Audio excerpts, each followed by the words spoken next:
On fait ça chap chap, patal et chipé pélé dans le nac là, je peux pas knock taper shit, gars fume la SKK. Hey yo c'est Carty et je suis dans le cockpit pour édito.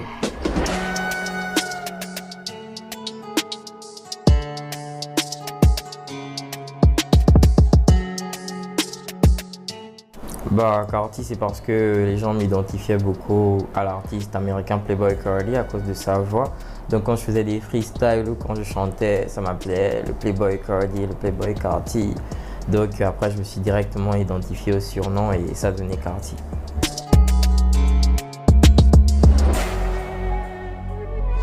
Bah Carty c'est un artiste, un jeune artiste gabonais, passionné déjà, qui essaye de laisser son empreinte dans l'image de la musique gabonaise actuelle. C'est de changer les choses à ma manière.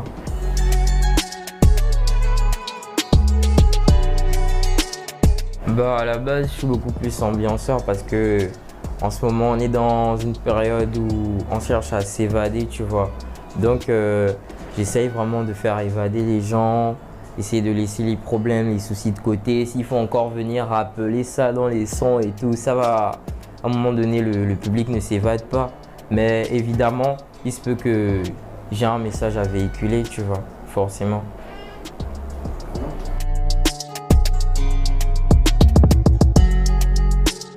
Je fais de la musique depuis 10-11 ans, beaucoup inspiré par les classiques que ma mère écoutait, les Baponga, les Koba et tout.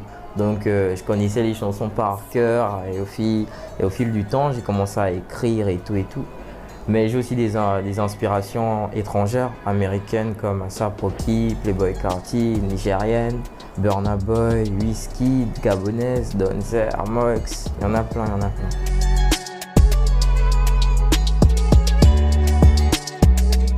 Bah, c'est un superbe phénomène. Déjà parce que ça donne un nouvel aspect à la musique Boma, que je pense qu'elle était un peu trop figée déjà. Ça donne un nouvel aspect, ça développe les choses, c'est super, c'est super.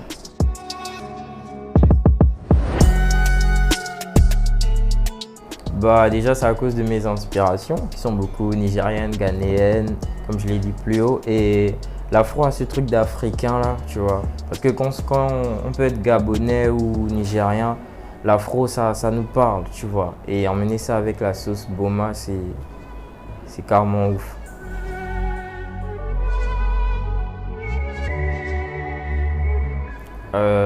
Zinoleski, O'Malley, Burna Boy, Wizkid, Rema, il y en a plein, il y en a plein.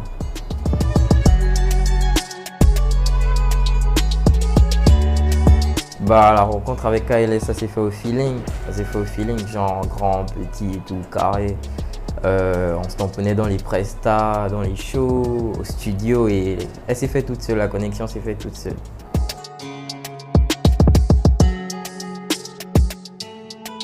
Bah, l'idée du projet Cool Mangers, c'est KLS, clairement. Cool Mangers, déjà, c'est symbolique parce que c'est un hommage à nos djadji, à nos classiques, à nos aînés aussi. L'époque de nos darons, de nos grands frères et tout. Et surtout que Cool Mangers, contrairement au Dos ou au Bangando actuellement, l'image du Cool Mangers, elle était un peu plus respectable, tu vois un peu. Donc c'est ce qu'on a voulu transmettre là, cette idée-là.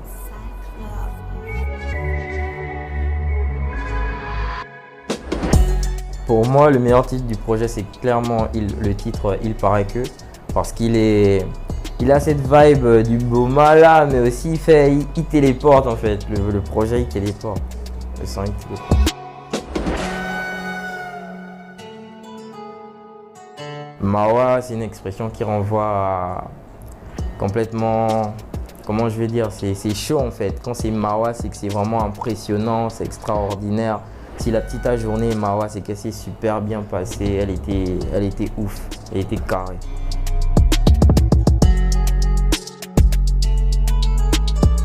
Oui, clairement.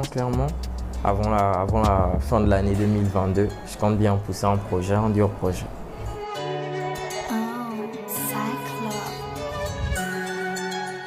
Ouais, clairement. Moi, je le pense clairement parce que déjà, l'afro, c'est beaucoup plus accessible au grand public déjà. L'afro, c'est vraiment c'est commercial, ça passe bien, ça passe vite, tu vois. Contrairement à la trappe Ndos qui est un peu décalée, certaines personnes sont un peu sceptiques, pas trop dans le mood et tout. Je dis pas qu'elle est meilleure, je dis pas que l'afro est meilleure que la trappe Ndos, mais je dis juste que l'afro propose beaucoup plus, vraiment beaucoup plus.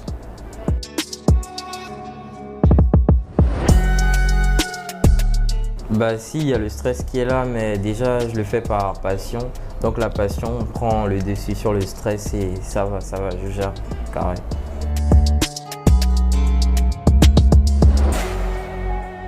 Je dirais Mawa, clairement Mawa.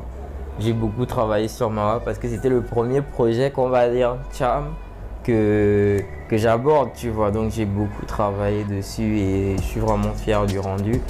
Parce que ça regroupe tout ce que j'essaye d'apporter au niveau afrobeat que je retranscris sur de la Ncham et je suis vraiment fier du projet.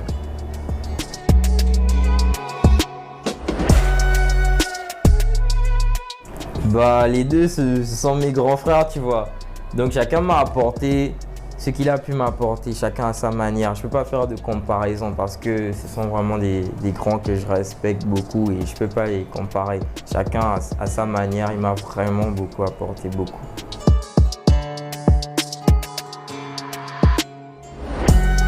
Oui, il y en a vraiment. On va peut-être citer celle avec Emma, Eji, Nali, qui a vraiment des superbes collaborations qui arrivent.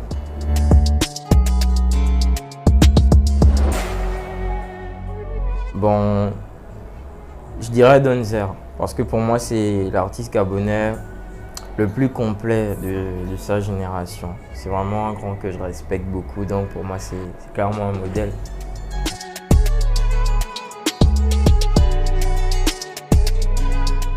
Bah, déjà, il faut avoir votre touche personnelle, il faut avoir sa touche personnelle.